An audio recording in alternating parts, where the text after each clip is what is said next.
Olá pessoal, tudo bem? A nossa videoaula de hoje tem como assunto o tecido nervoso. Eu sei que muitos de vocês estão esperando ansiosamente por essa aula. Eu recebo inúmeros pedidos por e-mail para que a gente produza essa aula.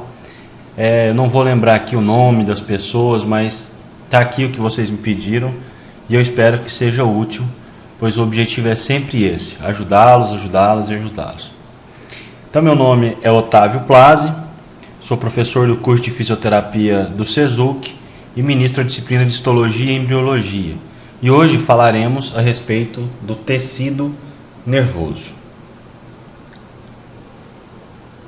É muito importante que nós tenhamos a ideia de que o tecido nervoso ele não é restrito ao encéfalo, ao cérebro ou à caixa craniana. A gente tem essa ideia quando você pensa assim, tecido nervoso, cérebro, ou tecido nervoso, encéfalo. Na verdade, o tecido nervoso ele se encontra distribuído pelo organismo inteiro, interligando-se e formando uma rede de comunicação que constitui o sistema nervoso. E aí nós vamos fazer uma pausa aqui para a gente interpretar isso que eu acabei de dizer. Lembra que o tecido nada mais é do que um conjunto de células que se uniram por desempenhar a mesma função. Então, o tecido nervoso é um conjunto de células nervosas que estão espalhadas pelo corpo inteiro, não só exclusivamente no encéfalo ou no cérebro. E esse conjunto de células espalhadas pelo corpo inteiro eles se unem, constituem uma rede. Essa rede promove comunicações que vêm de todas as partes do seu corpo, que vai formar o que a gente chama de sistema nervoso. Quando eu digo comunicação que vem de todas as partes do corpo, eu quero dizer para você, por exemplo, a sensibilidade do frio ao seu toque. Você sente que algo é gelado ou quente, por exemplo, com o toque das extremidades do seu dedo, graças a uma terminação nervosa que está localizada ali.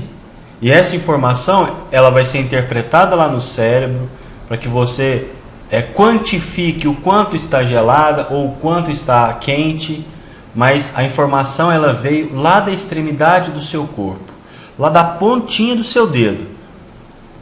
Então está vendo como na verdade o tecido nervoso ele está localizado no seu corpo inteiro? É isso que eu estou querendo lhe dizer. Basicamente, o sistema nervoso ele é dividido em dois grandes grupos: o sistema nervoso central e o sistema nervoso periférico. O sistema nervoso central ele é subdividido em encéfalo e medula espinhal ou medula espinal. Vamos agora dizer a respeito do sistema nervoso periférico, que é composto pelos nervos e pelos gânglios nervosos. Então vamos voltar aqui um pouquinho. O sistema nervoso tem uma subdivisão inicial em sistema nervoso central e sistema nervoso periférico. Quais são os constituintes do sistema nervoso central? O sistema nervoso central é constituído pelo encéfalo e pela medula espinhal. E quais são os constituintes do sistema nervoso periférico? Nervos e gânglios nervosos. Ok? Aqui nós temos uma imagem que dá mais ou menos um mapa daquilo que a gente espera de comunicação. Nós não vamos nos ater a este mapa agora, porque ele vai ser fruto de uma discussão até o final da aula. Nós vamos falar disso. Mas basicamente o sistema nervoso, nós vimos a divisão do sistema nervoso central, que é o encéfalo, que é o cérebro, o cerebelo e o tronco encefálico, associado à medula, e nós temos o sistema nervoso periférico, com os neurônios aferentes e os neurônios eferentes. Nós vamos comentar isso no devido momento, mas só para adiantar o assunto, neurônio aferente, aferência vem de medição. Então o neurônio aferente é a via que chega ao sistema nervoso central.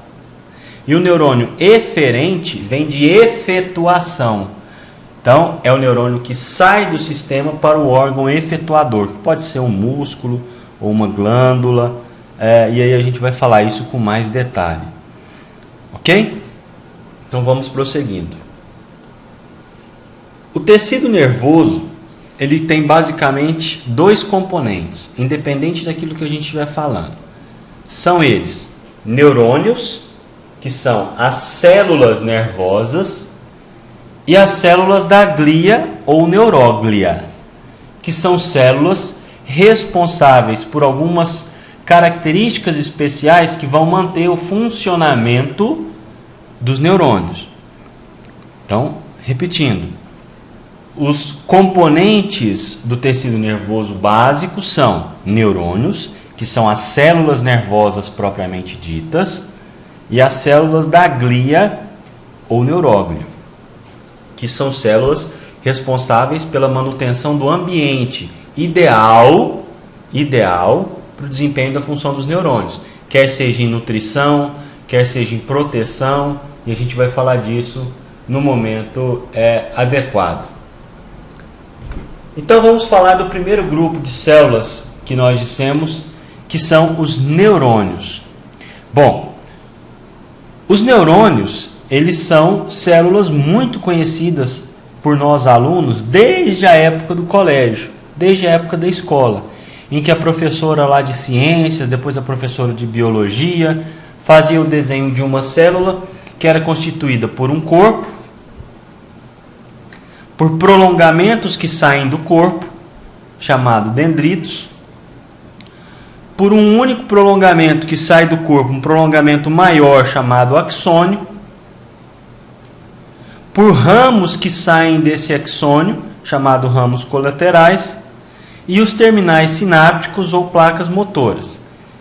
Então aqui a gente tem uma representação básica de um neurônio, nesse caso aqui, um neurônio motor, com um axônio mielinizado, a gente vai estudar isso, o corpo com um núcleo bem grande, claro, e um nucleolo bastante visível, que tem na sua parte superior um axônio de outro neurônio.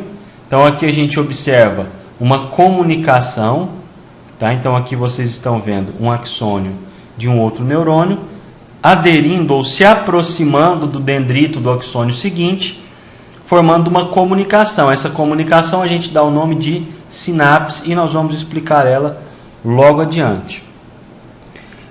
Com 3 botões terminais, um dos quais faz sinapse com o neurônio desenhado, né? Então aqui a gente está vendo 3 botões terminais, sendo que o terceiro botão é o que está fazendo a sinapse. O axônio deste neurônio termina em 3 placas motoras, que transmitem o impulso nervoso para as fibras musculares estriadas esqueléticas. Nós já aprendemos no tecido nervoso que a fibra muscular estriada esquelética ela é de contração voluntária. Então o neurônio motor emite as suas placas motoras naquela determinada região do músculo estriado esquelético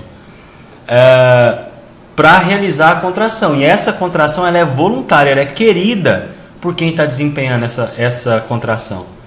Nunca se esqueçam disso, tá? E as setas que nós estamos vendo aqui, setas em preto, são setas que demonstram o sentido do impulso. Então o impulso ele vem pelo dendrito, nós vimos a comunicação sináptica aqui, passa pelo centro trófico, que é o corpo, do corpo percorre pelo axônio, de forma mais rápida por ser um axônio mielínico, chega até a placa motora, e na placa motora esse estímulo passa ao músculo. Nós vamos ver isso com bastante detalhe na medida em que essa aula se evolui. Tudo bem? Vamos continuar falando um pouquinho de neurônios. As células nervosas ou neurônios são formadas por um corpo celular que contém um núcleo e do qual partem prolongamentos. Então, possui um corpo celular que, além de núcleos, tem os prolongamentos. Então, os prolongamentos, que são dendritos e axônio, partem do corpo do neurônio. Em geral, o volume total dos prolongamentos de um neurônio é maior do que o volume do corpo celular. Então, vamos voltar à imagem aqui para a gente tirar essa conclusão. Se nós aferíssemos o volume total de todos os prolongamentos, inclusive do axônio, nós perceberíamos que o volume total é muito maior do que o volume do corpo. Ok? Do que é constituído o neurônio? É constituído, como eu disse na imagem anterior, de dendrito, corpo celular ou pericário, axônio. Então falaremos um pouquinho a respeito dos dendritos. Os dendritos são prolongamentos especializados na função de receber, olha a palavra importante aí, receber os estímulos do meio ambiente, quer seja de células epiteliais sensoriais ou mesmo de outros neurônios. Então nós vimos na imagem, e eu vou voltar aqui um pouquinho, que esse neurônio está recebendo informação do axônio de um outro neurônio. Então o dendrito recebeu informação, nesse caso, de um outro neurônio. Porém, pelo exemplo que eu dei agora há pouco, você sente que determinada estrutura é quente ou fria graças à informação da terminação nervosa que tem na superfície do epitélio do dedo, que manda informação para o cérebro. Então, essas células epiteliais sensoriais são terminações nervosas e vão enviar informações para os dendritos de um neurônio, e esses dendritos de um neurônio vão fazer com que essa informação trafegue por todo o neurônio, chegando através de vias que nós vamos aprender mais adiante ao sistema nervoso central. Além dos dendritos, os neurônios têm um corpo, chamado corpo celular. Nós vimos agora há pouco que este corpo celular, ele tem um volume menor do que o volume de todos os prolongamentos somados, apresenta núcleo e nucleolo, e aí ficou faltando eu dizer para vocês que ele é o centro trófico de força, é o centro responsável pelo funcionamento da célula. E ele é capaz também de receber os estímulos. Lembre-se que o dendrito é um prolongamento que sai do corpo do neurônio. Então, se o estímulo passa pelo dendrito ou chega ao dendrito, ele passará pelo corpo, do corpo para o axônio. Então, o corpo da célula nervosa, do neurônio, a gente pode dizer que ele também é capaz de receber os estímulos. E de onde vêm esses estímulos? Dos dendritos. Tudo bem? E eu citei várias vezes o axônio, né? O que é o axônio? É um prolongamento único, especializado na condução. A palavra importante do dendrito era recepção, lembra? A palavra importante dessa frase aqui do axônio é a condução de impulsos que transmitem informações do neurônio para outras células. Podendo ser essas outras células nervos ou células nervosas, células musculares ou células glandulares. Então vamos entender. O dendrito recebeu informação, transmitiu para o corpo, do corpo foi para o axônio. O axônio vai transmitir essa informação ou para um outro neurônio, e aí vai ter uma comunicação, ou para uma célula muscular, que vai haver uma reação desse músculo, ou de uma glândula, que também vai haver uma reação dessa glândula, podendo ser, por exemplo, a secreção de um determinado hormônio. Tudo bem? Então nós já vimos a classificação morfológica, né, a constituição morfológica do neurônio. Agora nós vamos classificar o neurônio quanto à sua forma. E aí o título que está aí no seu visor, classificação morfológica. Então eu vou classificar o neurônio de acordo com a sua forma. Então vamos ver quais são as possibilidades. Então basicamente nós temos neurônios multipolares, neurônios bipolares e neurônios pseudo-unipolares. Então vamos lá. Os neurônios multipolares são os neurônios mais comuns do corpo humano. Nós temos, desde lá do ensino de ciências e biologia na escola, é o neurônio que a professora faz o desenho no quadro, ou é o neurônio que tem na apostila ou no livro didático adotado pela escola, justamente por ser o neurônio mais comum. Ele tem um corpo, que partem desse corpo vários prolongamentos, vários polos, inclusive o axônio. Então, cada dendrito desse é um polo que parte do corpo. Observe, eu tenho o corpo, sai esse prolongamento. Tenho o corpo, sai esse. O corpo, sai esse. E etc, etc, etc, etc. Por isso que esse neurônio é chamado de neurônio multi. Multi é de muitos. Polares relativo a polo, ou prolongamentos. Então, esse é o neurônio multipolar, e nós já vimos que ele é constituído de dendrito, corpo, axônio e terminal axônico ou axonal, que vai constituir as placas motoras, por exemplo, no músculo estriado esquelético. O outro tipo de neurônio é o neurônio bipolar. Se eu disse na imagem anterior que o neurônio multipolar tem esse nome porque ele tem várias projeções de um mesmo corpo, raciocina comigo. Por que esse neurônio chama bipolar? Bi é relativo a 2, não é? Então o neurônio bipolar é o neurônio que tem 2 prolongamentos partindo do corpo. Vamos verificar se isso realmente é verídico? Olha só, nós temos o corpo aqui, e eu tenho um prolongamento saindo para cá, e este prolongamento único se divide. Mas saindo do corpo eu tenho um prolongamento e o segundo prolongamento, que é o axônio. Então este é um neurônio bipolar. Ele possui apenas um dendrito, mesmo que esse dendrito depois se ramifique, mas parte apenas um dendrito do corpo. E além desse dendrito, ele possui um axônio. Então ele é bipolar porque ele tem 2 projeções do corpo. Bipolar. E agora vamos falar do neurônio pseudo-unipolar. Em biologia, tudo que é pseudo é falso. Então, um neurônio pseudo-unipolar, eu posso falar assim, é um neurônio falsamente unipolar. Vamos entender por que ele é falso? Por que eu falo falsamente unipolar ou pseudo-unipolar? Presta bem atenção aqui para mim. Tá vendo quantas projeções a gente tem do corpo? Apenas uma projeção. Ué, Otávio, então esse neurônio teria que ser unipolar verdadeiro. Mas presta bem atenção nesse detalhe. Essa projeção, ela vai se dividir em 2 situações distintas. Isso aqui é um dendrito e isso aqui é um axônio.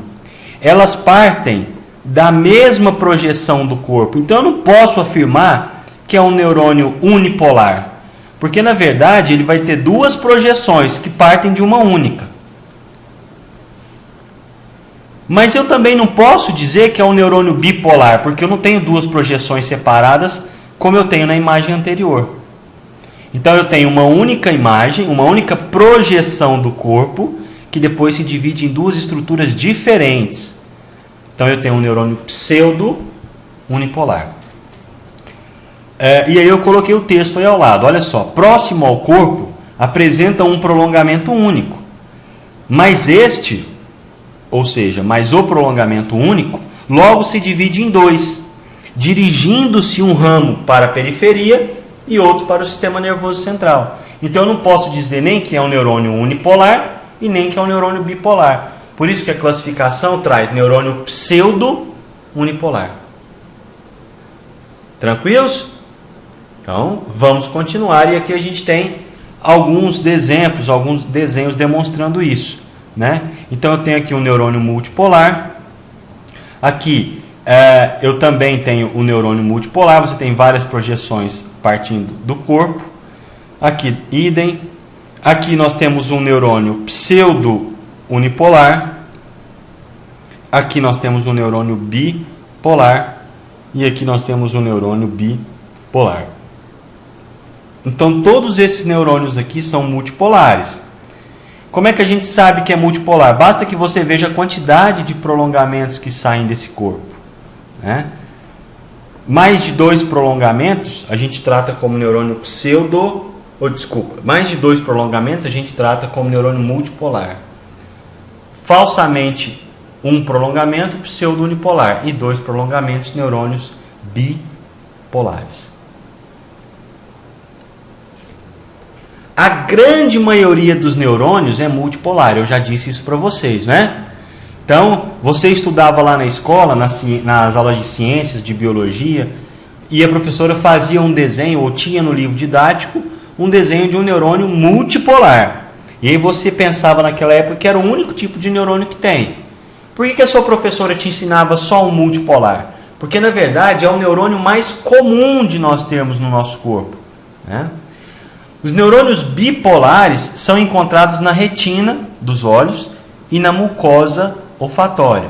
Então, são exemplos de onde a gente tem neurônios bipolares. Já os neurônios pseudo-unipolares são encontrados nos gânglios espinhais, nas raízes dos nervos espinhais dorsais. Então, no momento específico, nós vamos aprender o que são gânglios espinhais. E aí nós vamos relembrar que aqui, nesse caso, tem um neurônio pseudo-unipolar. Um outro tipo de classificação dos neurônios é a classificação quanto à função. Quanto à função que esses neurônios desempenham. Basicamente, nós temos 3 tipos de neurônios classificados quanto à função. Os neurônios motores, os neurônios sensitivos e os interneurônios. E aí, antes de fazer a explicação, eu quero só chamar a sua atenção para um detalhe que muitas vezes passa desapercebido pelos alunos. Muitos nomes utilizados em anatomia, histologia e citologia são autoexplicativos. O que eu quero dizer com isso? Você tem um nome. Se você perguntar para sua mãe ou para o seu pai, por que ela resolveu ou ele resolveu colocar esse nome em você? Eles vão te contar uma história. Ou seja, para sua mãe e para o seu pai, o seu nome tem uma justificativa. Os estudiosos da anatomia, da histologia, que nomearam as estruturas que a gente está estudando, eles também levam isso em consideração na hora de dar o nome. Então, sempre que você estiver estudando anatomia ou histologia, preste bastante atenção ao nome da estrutura. Olha só, vou passar 3 exemplos para que vocês entendam do que eu estou falando, que são os neurônios, as classificações do neurônio quanto à função. Veja só, o primeiro neurônio quanto à função é o neurônio motor. Pensa um pouquinho a respeito desse nome. Neurônio é a célula do sistema nervoso, do tecido nervoso. Motor é relativo à motricidade, é relativo a movimento. Então eu posso dizer que o neurônio motor envia a informação vinda do cérebro, vinda do encéfalo, para um órgão que vai efetuar a determinada resposta.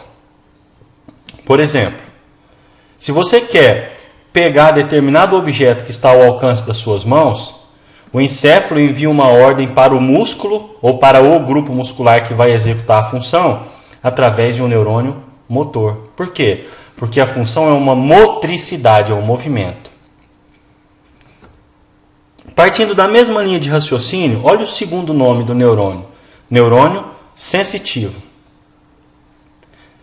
Agora nós estamos falando de um neurônio que envia a informação para o encéfalo.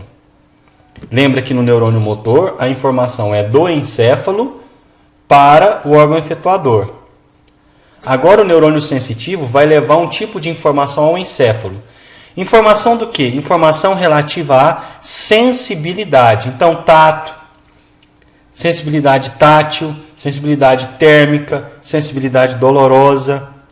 Essas sensibilidades vêm do órgão periférico, vêm tanto de fora quanto de dentro do seu corpo, vêm tanto do meio externo quanto do meio interno, e são encaminhados ao encéfalo, para o encéfalo, através de um neurônio sensitivo. Por quê? Se trata de uma sensação.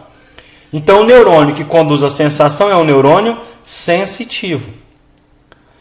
O terceiro grupo de neurônios classificados quanto à função é um grupo de neurônios que está no meio termo entre o neurônio motor e o sensitivo. Então ele está entre a função do neurônio motor e a função do neurônio sensitivo. Por isso é chamado de interneurônio. Inter de entre. Os interneurônios estabelecem as conexões entre os neurônios sensitivo e motor. Eles estão localizados exclusivamente no encéfalo. Então, uma área do seu córtex recebe um estímulo sensitivo, a resposta motor é em outra área. Quem vai fazer esse caminho, esse trajeto da área A para a área B dentro do encéfalo é o interneurônio. Tudo bem? Então fiquem atentos a esses detalhes. Agora nós vamos partir para um momento da nossa aula que vai requerer um pouco de atenção, de um pouco mais de atenção de vocês, que é o potencial de membrana. O que vem a ser o potencial de membrana? Eu vou dar um exemplo prático antes, para que você entenda, e aí depois eu vou explicar quimicamente como é que esse processo acontece. Eu tenho certeza que pelo menos um dia na sua vida você estava distraído, assistindo ou distraída, assistindo televisão, e uma pessoa que estava ao seu lado falou: você não está vendo que o pernilongo está te picando aí não? E você sequer sentiu esse inseto, esse pernilongo pousando no seu braço, que dirá te picando. Por que isso acontece? Porque o pouso, o toque desse pernilongo nos receptores da sua pele, o estímulo causado pelo toque, não foi suficiente para gerar um impulso elétrico. E o que gera esse impulso elétrico é o potencial de membrana. Olha só, as células nervosas possuem moléculas nas membranas que são bombas ou canais para o transporte de íons para dentro ou para fora do citoplasma. Então, o que vai gerar o potencial de membrana é uma inversão iônica, uma inversão dos íons. Um determinado íon que tem uma concentração maior do lado de fora vai sofrer um influxo, vai ser colocado para dentro da membrana da célula. E um determinado íon que tem uma concentração maior de dentro vai ser jogado para fora. Então essa inversão iônica altera o potencial elétrico da membrana, gerando um impulso. Quais são esses íons? Bom, o íon de maior concentração de fora da célula, no meio extracelular, é o sódio. E o íon de maior concentração intracelular é o potássio. Essa configuração, sódio por fora, potássio por dentro, é o que a gente chama de potencial de repouso da membrana. Por quê? Porque com essa configuração, potássio por dentro e sódio por fora, o interior da membrana, o interior da célula, ele fica eletricamente negativo. Então, se a célula não estiver recebendo um estímulo, ela está em repouso. Consequentemente, a concentração do potássio dentro é maior e a concentração do sódio fora é maior, que faz com que o meio interno fique negativo, eletricamente negativo. Então, isso a gente chama de potencial de repouso da membrana. Então, esse caso explica, por exemplo, o fato do pernilongo pousar no seu braço e você não sentir, porque o estímulo não foi suficientemente forte, intenso, para que haja essa inversão iônica. Mas digamos que uma pessoa segure o seu braço. Você não precisa ver ela se aproximando e segurando no seu braço para você sentir. Mesmo que você esteja distraído, quando alguém toca o seu braço, você tem a sensibilidade do toque. Como que isso acontece? Olha só. Quando o neurônio é estimulado, os canais iônicos, lembra dos canais que eu falei lá da membrana? Os canais iônicos se abrem e ocorre um rápido influxo do sódio para o meio intracelular. Então, olha só, aquele íon que é o sódio, que tinha muita concentração de fora, ele vai passar para o meio intracelular. E é o influxo de sódio vai fazer com que haja um efluxo do potássio. O potássio vai sair do meio intracelular. Essa alteração iônica faz com que o potencial que era de menos 65 mV negativo, que a gente viu anteriormente, passe para 30 mV positivos. Então, o estímulo foi o suficiente para que haja uma inversão iônica.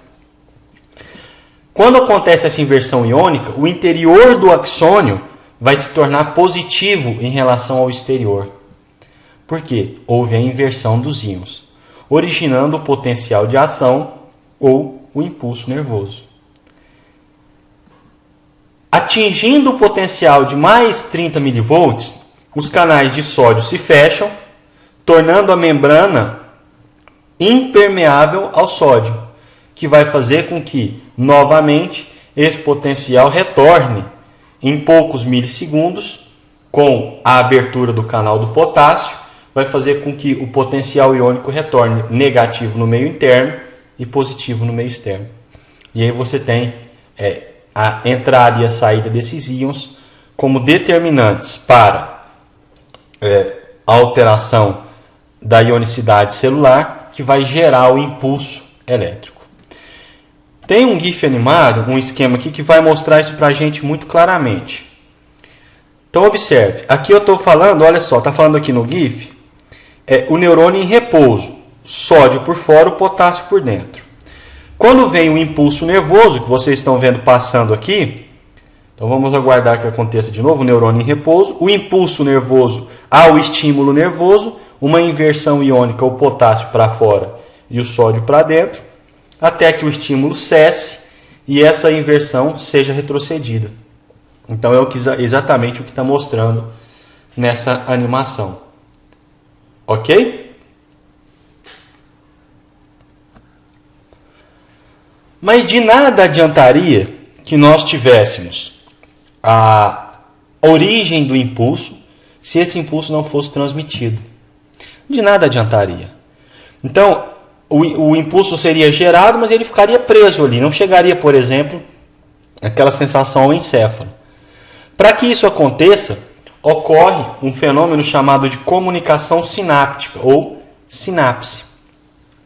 A comunicação sináptica ela é responsável pela transmissão unidirecional dos impulsos nervosos. Por que unidirecional? Num único sentido, em uma única direção. A sua função é transformar um sinal elétrico pré-sináptico. Veja bem, acabamos de estudar a criação ou a geração do potencial de ação, que é um fenômeno elétrico. Então, a sua função é transformar um sinal elétrico pré-sináptico do neurônio que originou em um sinal químico no neurônio que vai receber essa informação, chamado de neurônio pós-sináptico. Então, o início da situação é a alteração iônica, a alteração elétrica do neurônio pré-sináptico. Quando esse impulso elétrico passar para o neurônio seguinte, que vai ser o neurônio pós-sináptico, vai causar uma alteração química nesse neurônio. A comunicação sináptica ela é transmitida pela ação de neurotransmissores, que são substâncias que potencializam o impulso elétrico, que potencializam a passagem da corrente elétrica. E quando esses neurotransmissores são combinados com proteínas, eles abrem ou fecham os canais iônicos para que haja a inversão que nós já vimos. Ok? Então, a geração do impulso elétrico nós já estudamos e agora estamos estudando a comunicação de um neurônio para o outro. A sinapse se constitui por um terminal axônico, chamado terminal pré-sináptico, que traz o sinal. Uma região na superfície da outra célula, onde gera um novo sinal, que a gente chama de terminal pós-sináptico. Entre esses dois terminais, entre o terminal pré e o terminal pós-sináptico, há um espaço muito fino, chamada fenda pós-sináptica. Então, para a gente entender o que significa isso. O neurônio que gerou o impulso elétrico, ele passa a ser chamado de neurônio pré-sináptico. Por quê? Porque é ele que vai conduzir a informação para o neurônio pós-sináptico, que é o neurônio que vai receber essa informação.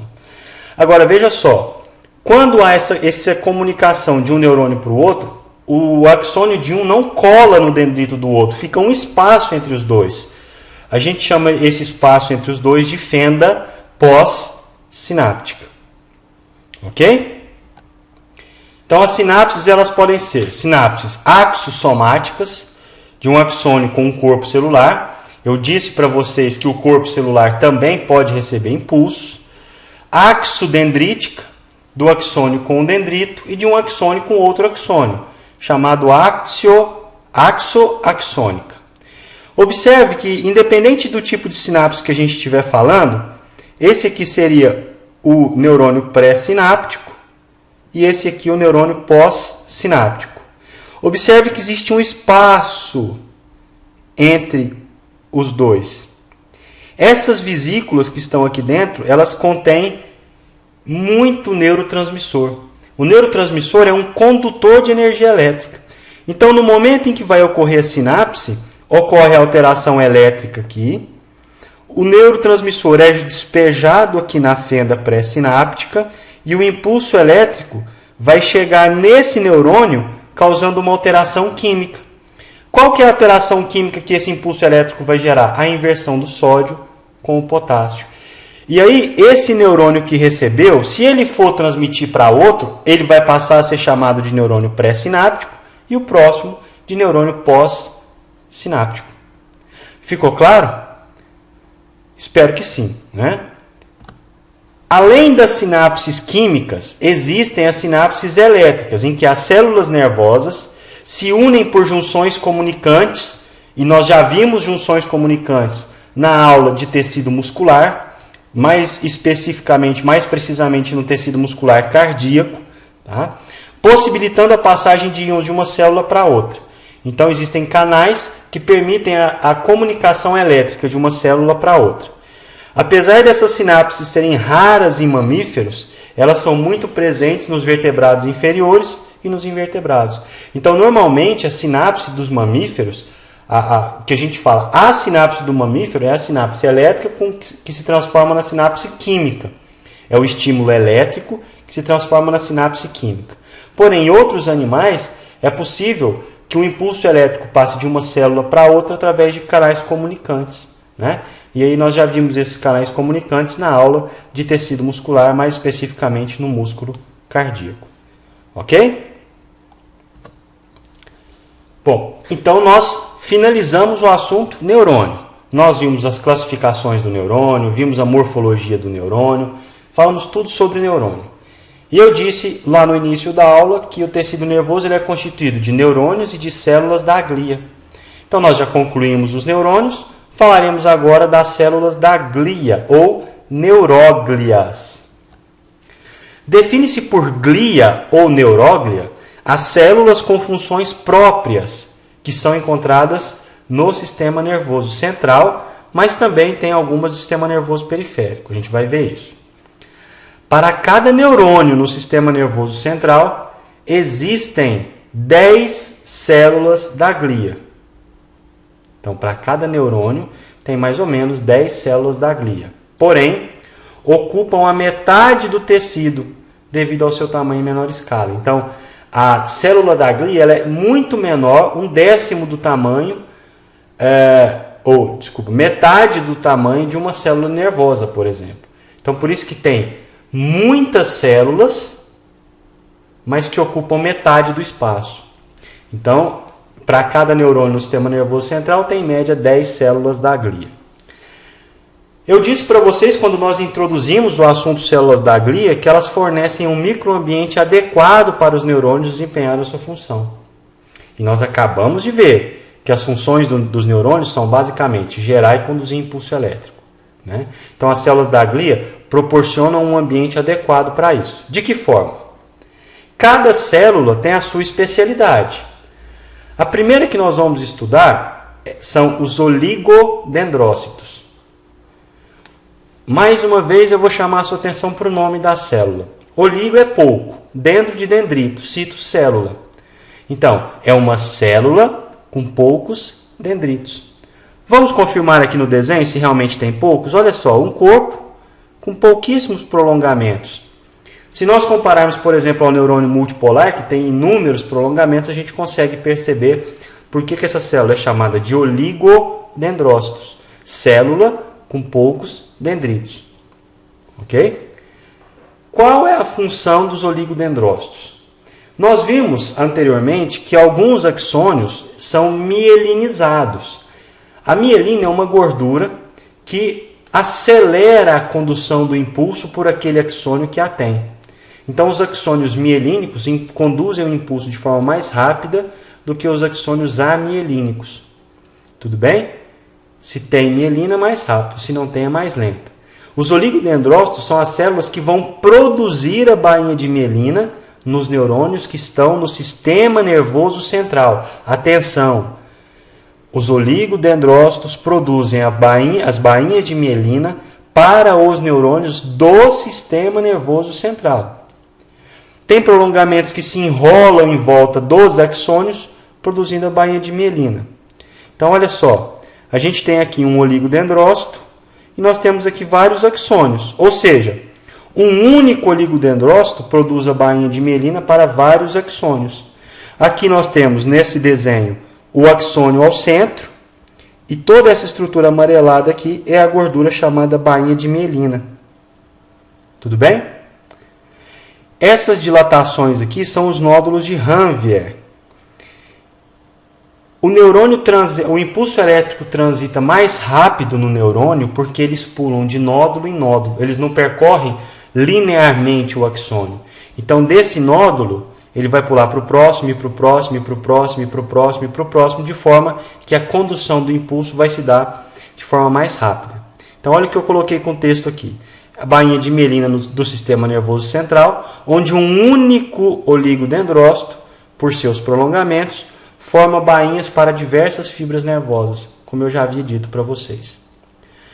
Então, nós vimos uma célula que produz a bainha de mielina, e eu frisei muito bem, no sistema nervoso central, que são os oligodendrócitos. Aí você deve estar se perguntando, mas então quem produz a bainha de mielina no sistema nervoso periférico? Está aí, ó, células de Schwann. As células de Schwann produzem a bainha de mielina para axônios do sistema nervoso periférico. Então, a primeira diferença entre os oligodendrócitos e as células de Schwann é que os oligodendrócitos produzem bainha de mielina para o sistema nervoso central e as células de Schwann para os axônios do sistema nervoso periférico. Mas não é a única diferença. Olha que o texto continua para a gente. Cada célula de Schwann forma mielina em torno de um segmento de um único axônio. Então, para cada axônio do sistema nervoso periférico, nós temos uma célula de Schwann. Lembre-se que os oligodendrócitos, que eu expliquei para vocês agora há pouco, eles têm a capacidade de produzir a bainha de mielina para mais de um axônio do sistema nervoso central. Então, são duas as diferenças básicas entre células de Schwann e oligodendrócitos. Célula de Schwann produz bainha de mielina para o sistema nervoso periférico. Oligodendrócito produz bainha de mielina para o sistema nervoso central. Célula de Schwann, uma célula de Schwann para cada axônio. Oligodendrócitos, um oligodendrócito para mais de um axônio. Ok? Aqui a gente está observando as fases de formação dessa bainha de mielina. Então, nós estamos vendo a célula de Schwann, que está produzindo a bainha de mielina, e aqui o axônio no centro.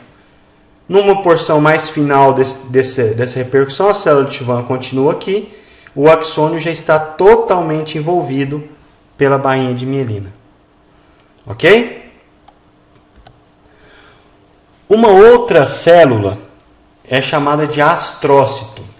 Por que essa célula se chama astrócito? Cito é relativo à célula. Astro é porque, para o cientista, essa célula tem o formato de uma estrela. A estrela é um astro celeste, né? Então, colocou-se o nome de astrócito. São células de forma estrelada, com múltiplos processos irradiando do corpo celular. Então, nós temos um corpo central com múltiplos processos, formando como se fosse uma estrela. Ok. Aí você vai me perguntar, professor, mas qual que é a função do astrócito? E eu te respondo. O astrócito, ele liga os neurônios aos capilares sanguíneos e ao tecido conjuntivo que recobre o sistema nervoso central. Então veja só, o astrócito, ele é a ponte de ligação entre a nutrição que está circulando no capilar e o neurônio.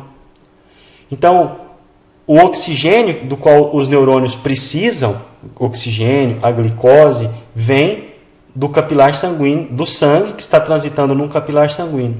E o astrócito é a ligação entre esse capilar e o neurônio. Tudo tranquilo? Então aqui a gente está vendo uma fotografia de um microscópio eletrônico em que a gente observa o vaso sanguíneo e o astrócito se ligando ao vaso sanguíneo e indo ao tecido nervoso logo abaixo. Ok? Outras duas células da glia são as células ependimárias e a micróglia. As células ependimárias são células epiteliais colunares. Nós já vimos o que é uma célula epitelial colunar lá na aula de tecido epitelial, que revestem os ventrículos do cérebro e o canal central da medula. Então, é uma célula, é um tecido de revestimento das cavidades que a gente tem no tecido do sistema nervoso. Tanto os ventrículos cerebrais, quanto o canal central da medula. Então, é uma célula que recobre internamente esses espaços. Já a micróglia, por que ela chama micróglia? Glia de célula da glia. Micro, porque ela é extremamente pequena. Então, são células fagocitárias. O que são células fagocitárias? Que possuem a capacidade de fagocitose, e a gente já aprendeu na biologia que a fagocitose é a capacidade que a célula tem de trazer para dentro de si uma partícula sólida. São pequenas e alongadas, com prolongamentos bastante curtos e irregulares. Função da micróglia.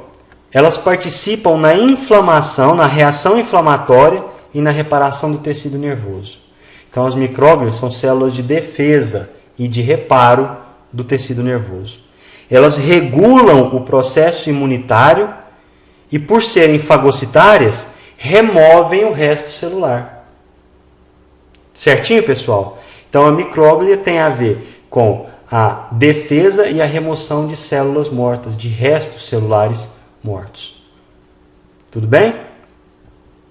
Então, aqui a gente tem uma micróglia e olha o tanto de prolongamento e olha como esses prolongamentos são irregulares, né?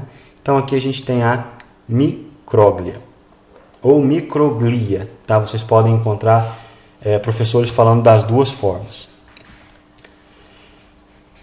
Bom, então, assim a gente termina o conteúdo inicial da nossa aula de tecido nervoso. E vamos dar continuidade agora mesmo à segunda parte. Falaremos agora especificamente do sistema nervoso central e do sistema nervoso periférico. Veja só, essa aula ela não é uma aula de anatomia do sistema nervoso, então a gente não vai adentrar muito aos conceitos neuroanatômicos. O objetivo dessa aula não é esse. Mas eu só vou situá-los com relação a essas condições anatômicas para a gente fazer uma ponte com a histologia.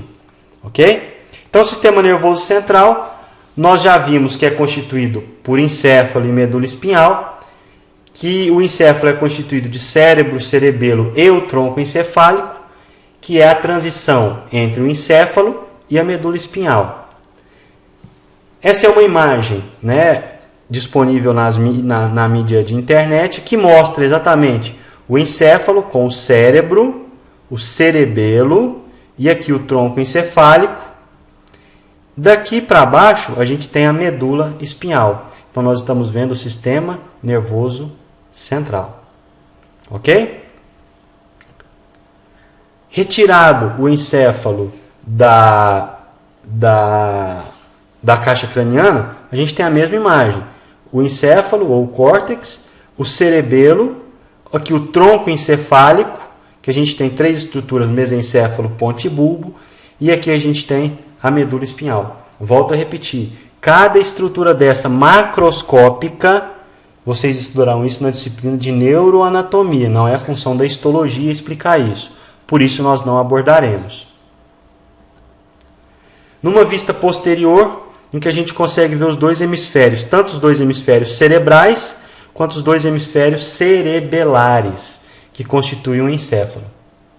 Ok? Essa é uma imagem que às vezes choca um pouco, né? Mas que é importante que a gente mostre, porque nós vamos falar a respeito dos recobrimentos do tecido do sistema nervoso central. O sistema nervoso central, a gente sabe que o cérebro é um órgão vital e, como tal, ele está protegido por um arcabouço ósseo. Isso é comum no seu corpo. Por exemplo, os pulmões e o coração estão protegidos pelo tórax, pela caixa torácica. O encéfalo está protegido pelo crânio, né? Recobrindo o encéfalo, nós temos meninges. Você já deve ter ouvido falar em meningite, que é o processo inflamatório das meninges. A meninge, nós temos basicamente 3 meninges: dura mater, pia mater e aracnoide. Adiantando um pouquinho o nosso estudo, essa meninge mais grossa que vocês estão vendo aqui é a dura mater. Mater de mãe, dura de rígida, firme, porque ela é realmente muito rígida. Esse brilho que vocês estão vendo aqui nessa imagem é a meninge que está em contato direto com o tecido nervoso, que é a pia mater, mãe delicada, mãe fina. O espaço entre as duas meninges é chamado de aracnoide. É pelo espaço das duas meninges que transita um líquido chamado líquor céfalo-raquidiano, que banha todo o sistema nervoso central, inclusive a medula. Ok? O sistema nervoso central apresenta regiões brancas e regiões cinzentas, caracterizadas pela quantidade maior ou menor de mielina, respectivamente. Então, a substância branca tem uma quantidade maior de mielina e a substância cinzenta uma quantidade menor de mielina. Falaremos agora um pouquinho da substância branca. A substância branca ela é constituída principalmente por axônios mielinizados e oligodendrócitos. Raciocina comigo. Eu acabei de falar que a região branca tem uma quantidade maior de mielina. Qual que é a estrutura do neurônio que é mielinizada? O axônio. Então, para você guardar o que tem na substância branca, basta que você guarde que a substância branca é rica em mielina. E que a estrutura neuronal que tem mielina é o axônio. Então, o que tem na substância branca? Axônios mielinizados. Outra coisa que você precisa lembrar. Qual que é a célula que produz a mielina desses axônios no sistema nervoso central? Os oligodendrócitos. Então, na substância branca cerebral do sistema nervoso central, eu tenho axônios e oligodendrócitos. A substância branca não contém corpos de neurônios. Ela só contém o axônio dos neurônios, que é mielinizado, e os oligodendrócitos. A substância cinzenta é formada por corpos de neurônios e dendritos. Nós vimos anteriormente que a substância cinzenta tem uma menor quantidade de mielina. Então, a substância cinzenta é formada por corpos de neurônios e dendritos. É nela que ocorrem as sinapses do sistema nervoso central. E nós já aprendemos o que é sinapse, que é a comunicação entre os neurônios. Predomina na superfície do cérebro e do cerebelo a substância cinzenta, constituindo o córtex cerebral ou córtex cerebelar, enquanto a substância branca predomina nas partes mais centrais, mais internas. Então, a substância cinzenta mais externa e a substância branca mais interna. Ok? Então, a gente está vendo aqui um corte transversal da medula espinhal, que é a estrutura constituinte do sistema nervoso central, na transição entre a substância cinzenta, que está abaixo, e a substância branca, que está acima. Vocês estão vendo essas estruturas roxas com esse espaço branco? Essa estrutura roxa aqui é o axônio. Esse espaço branco que a gente está vendo aqui era o local onde antes tinha a bainha de mielina. Por que agora não tem bainha de mielina nessa imagem? Porque quando vai fazer uma preparação histológica para essa lâmina, um dos produtos que coloca dissolve a gordura. E a mielina nada mais é do que uma gordura. Então, isso aqui que a gente está vendo é o axônio, e aqui que a gente está vendo é o espaço onde antes tinha a mielina. Então, se tem axônio, mielina e oligodendrócito, isso aqui só pode ser a substância branca.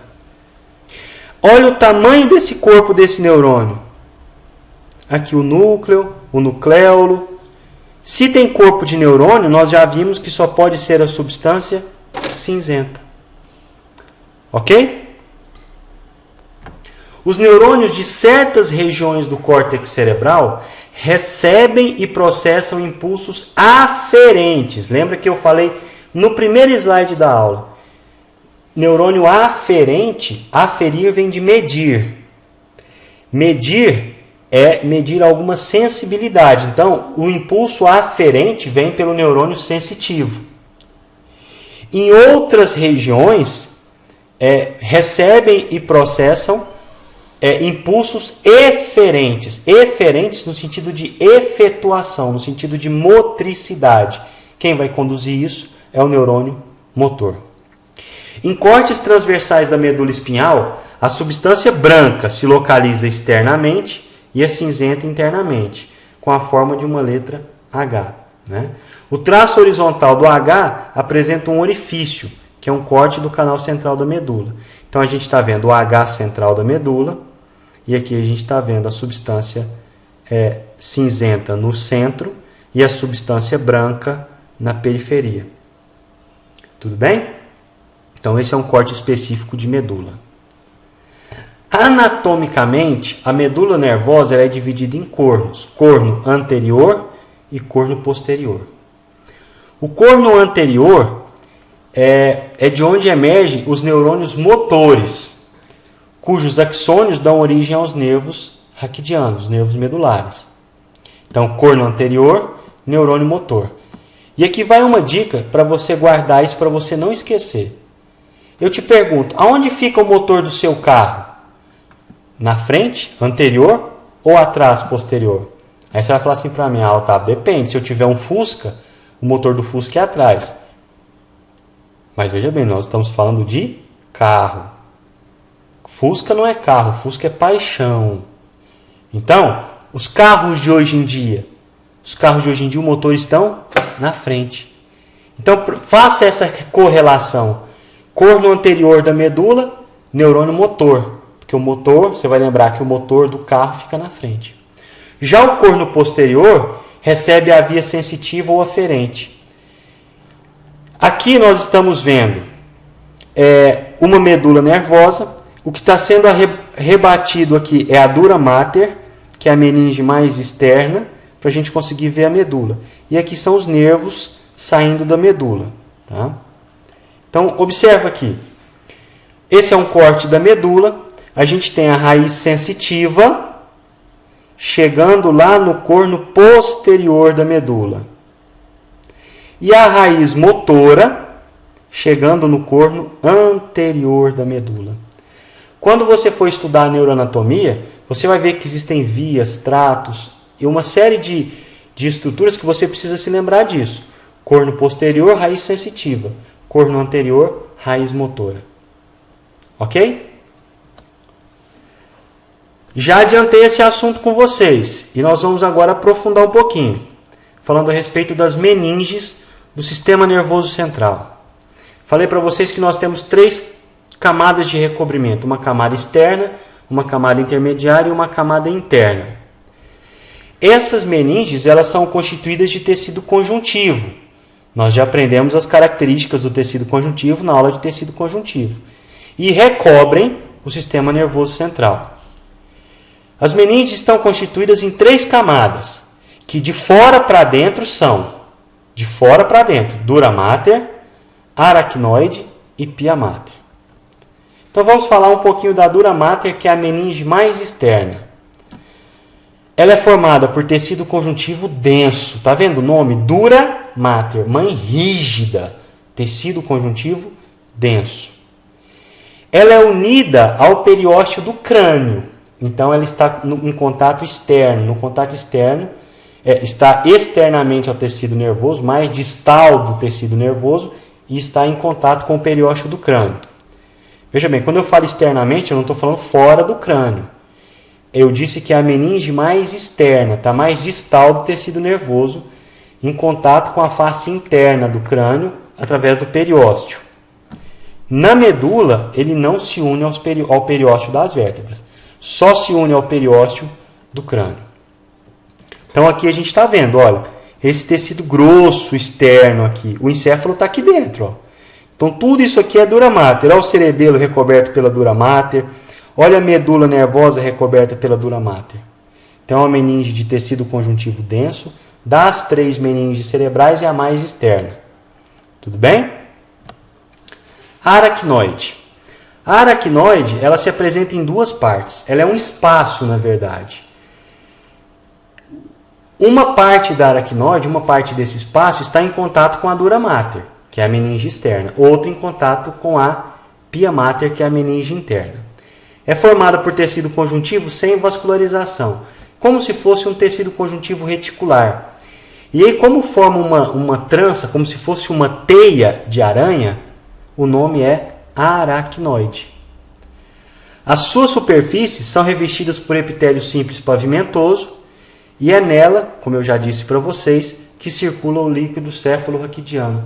Quando uma pessoa tem suspeita de meningite, o médico faz a punção desse líquido céfalo-raquidiano e vai avaliar a coloração e a constituição bioquímica desse líquido para saber se tem realmente um processo infeccioso que gerou uma inflamação da meninge. Tudo bem? E a última das meninges é a pia mater, que é extremamente vascularizada, muito vascularizada. E aí você vai falar assim, Otávio, quer dizer que o astrócito ele vai buscar a nutrição para o tecido nervoso lá? É exatamente. Nos capilares da pia mater. Tá? Está intimamente ligado ao tecido nervoso, conectada, aderida ao tecido nervoso, nutre de vasos sanguíneos o tecido nervoso através dos astrócitos, que formam uma camada delgada entre a pia mater e o tecido nervoso. Tudo bem? Observe.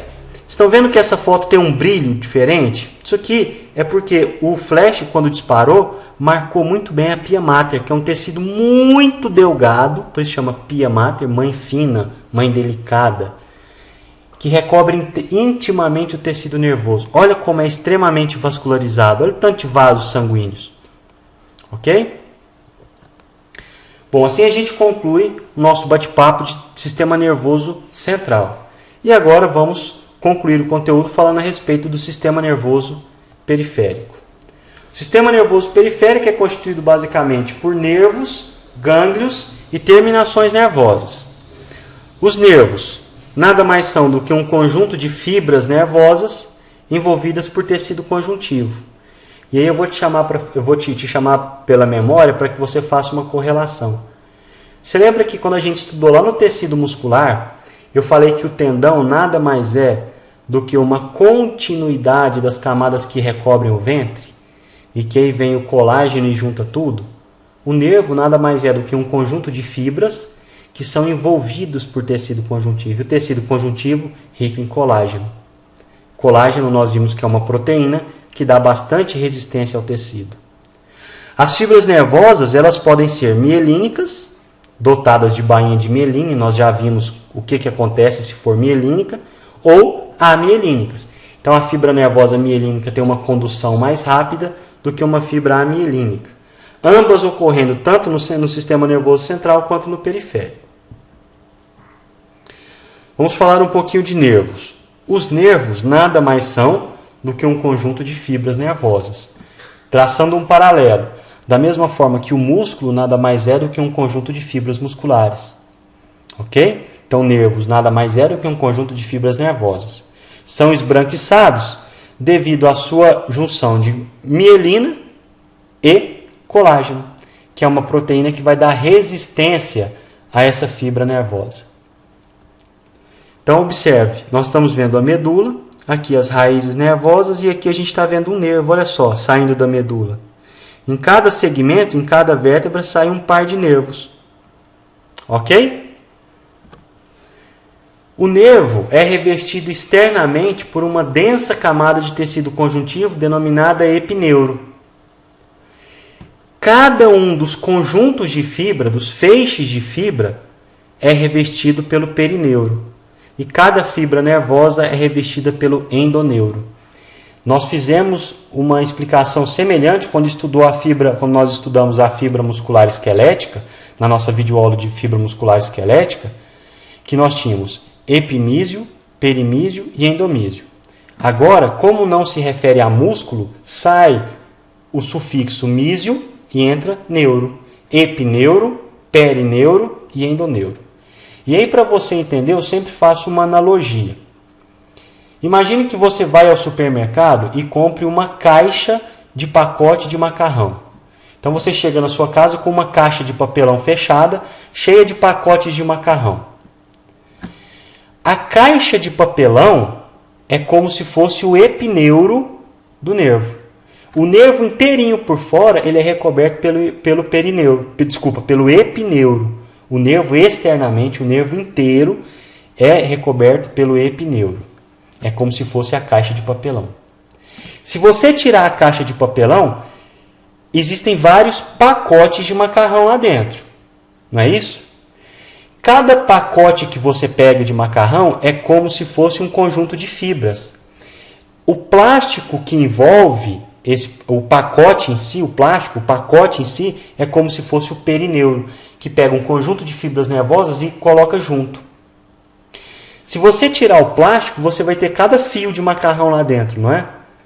Cada fio de macarrão é como se fosse a fibra nervosa. Cada fibra nervosa é recoberta pelo endoneuro.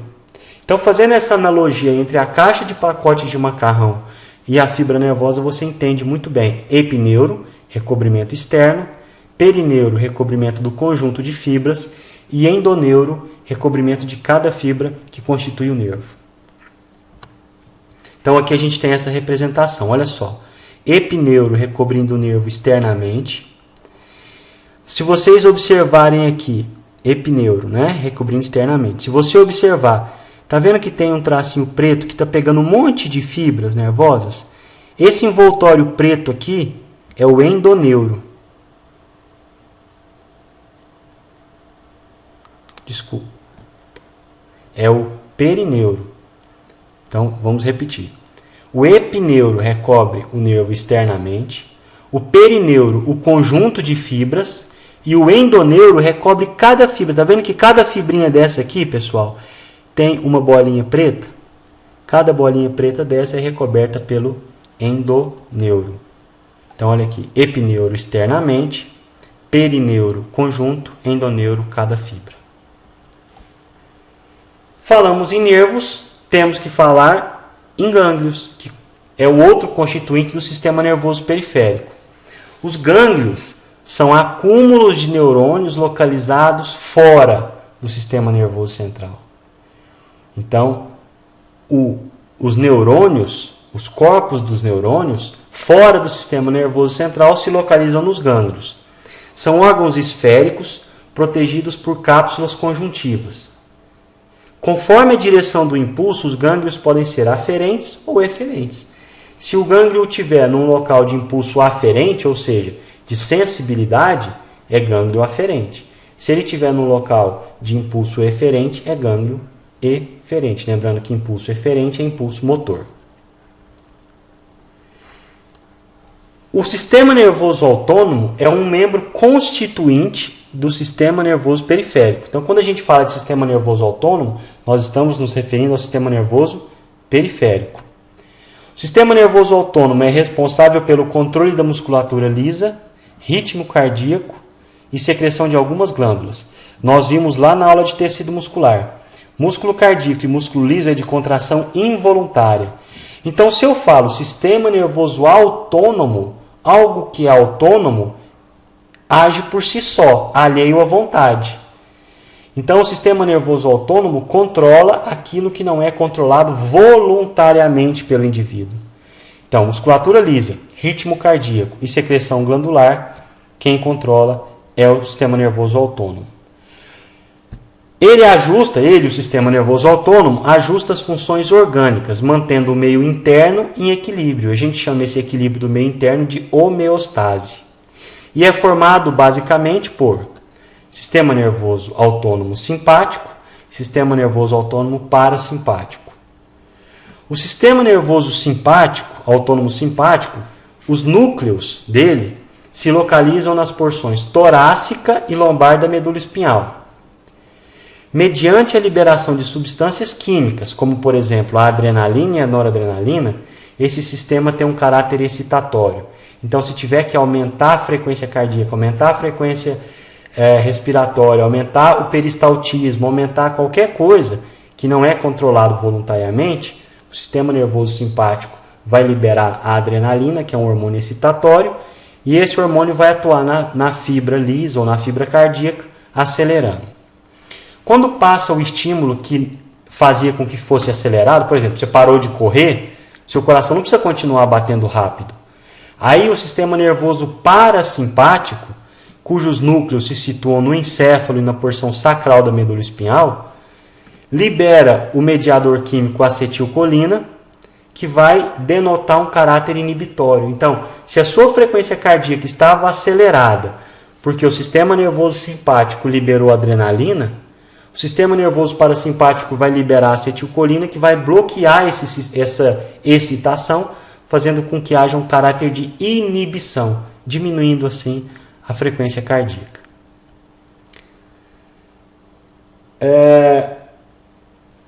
Um slide repetido, né? A gente já falou sobre o sistema nervoso parasimpático. E aqui a gente tem um resumo que mostra o nível da medula e qual a região representante desse nível controla que tipo de órgão autonomicamente falando. Então, a musculatura lisa do olho, por exemplo, é nesse nível do mesencéfalo e assim sucessivamente.